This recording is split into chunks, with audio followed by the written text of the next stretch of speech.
Si l'on connaît Véronique Sanson pour la beauté de ses chansons, Amoureuse, Vancouver, Ma révérence, la qualité de ses paroles et sa voix grave inimitable, si est aussi sa résilience face aux nombreuses épreuves traversées au cours de ses 55 ans de carrière que ses fans aiment et saluent à chaque tournée.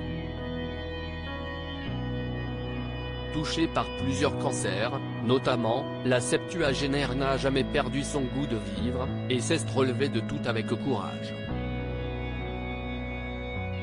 Un goût de vivre après une enfance stricte et rigoureuse, qui l'a poussée parfois à aller trop loin. Dans le portrait de Libération qui lui est dédié ce vendredi 17 février, la chanteuse de 73 ans l'avoue, elle a touché à beaucoup de choses.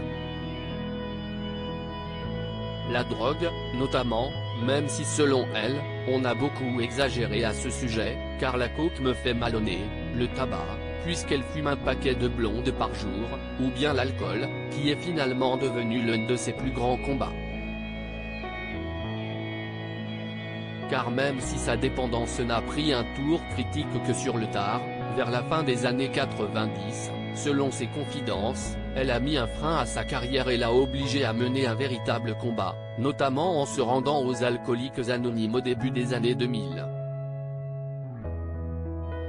Une chanteuse punk mais conventionnelle désormais plus sage, Véronique Sanson est remontée sur scène mais se consacre aussi à son fils Christopher et à ses deux petites filles, tout en tentant de lutter vainement contre l'insomnie et contre les différents effets secondaires des traitements qui ont émaillé sa vie ces dernières années pour lutter notamment contre le cancer. Mais n'a pas perdu cet esprit à la fois punk et conventionnel, dont parle l'un de ses amis, et qui l'avait conduite à un mariage à l'église avec une personnalité aussi atypique que celle de Pierre Palmade, lui-même touché par des problèmes similaires d'addiction. Unis de 1995 à 2001, avant un divorce en 2004, ils avaient gardé un véritable respect pour ce moment de leur vie. Véronique Sanson a auparavant partagé la vie de Michel Berger, avec qui elle était également restée 6 ans avant de partir du jour au lendemain pour retrouver le musicien Stephen Stills, le père de son fils dont elle a divorcé après avoir été victime de violences au début des années 80. Récemment, elle a partagé sa vie avec son parrain des Alcooliques Anonymes.